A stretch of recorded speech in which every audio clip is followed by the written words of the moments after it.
this, again, you're multiplying and dividing kind of combined. So what we need to do is factor everything completely.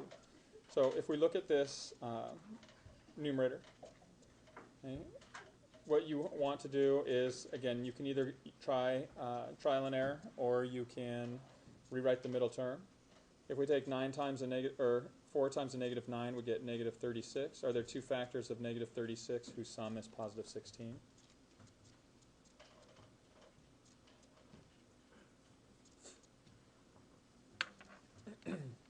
Are there any factors for that?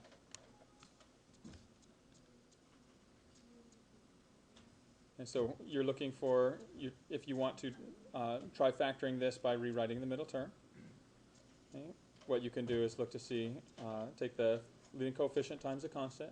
4 times a negative 9 is negative 36. And so what? Okay, so you have an 18, it's positive, and a negative 2. That's the products of 36 whose sum is 16. So if we rewrite this as the sum of those terms and then factor by grouping, so from this first pair of terms we can remove a common factor of 2x.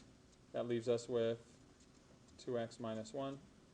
In the second pair of terms we have a common factor of 9, leaving us with 2x minus 1. So here's our common factor, 2x minus 1. The remaining factors form the other binomial, 2x plus 9. And that's all over in this denominator. How can we factor this?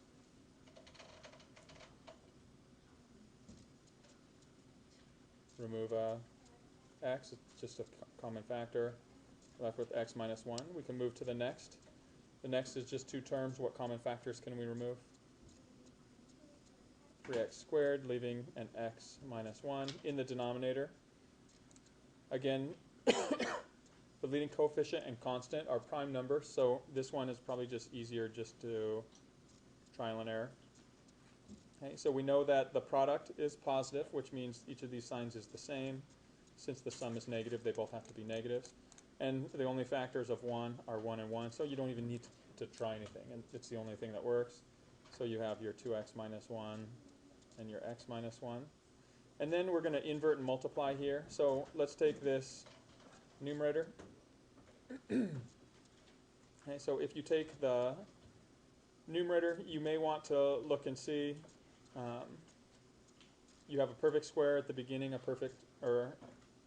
there's no perfect square on the end, so what we can do is, again, either look to remove this by trial and error or rewrite the middle term. And now, if I rewrite the middle term here, if you're looking for, you don't even really have to think about 4 times 18, you don't even need to know what that is, but can you find factors of that product whose sum is 22?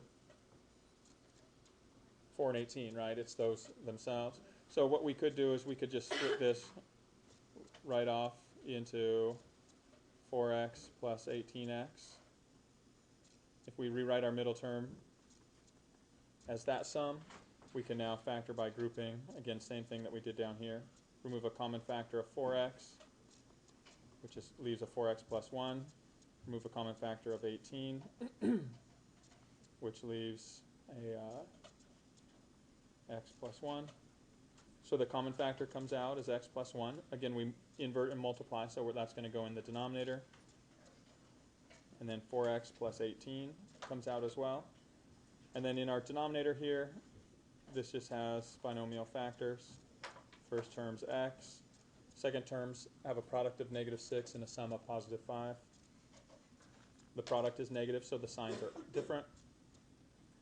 Okay, now the one last thing is in this denominator here, we can remove a common factor of 2 from both of these terms, leaving a 2 and a 9 here as well.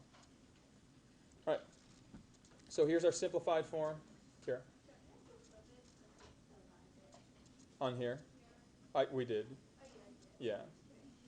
So, all right.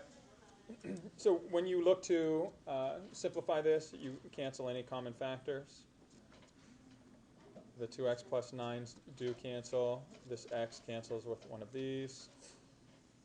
X minus 1s cancel here as well. And so when you look to see what all remains, it's just a 3x and an x plus 6 in the numerator. In the denominator, it's just a 2 and an x plus 1. And so now when you identify your domain restrictions, you need to go through and look. We canceled out a 0. X can't be a 0. X can't be a 1. X can't be a 1/2. X can't be a 1.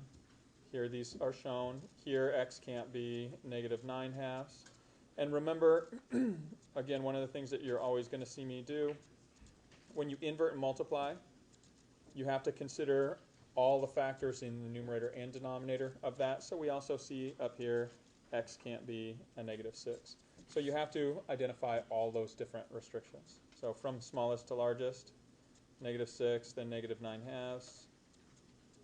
As we go through 0, 1/2, and 1. The 1 repeats a second time.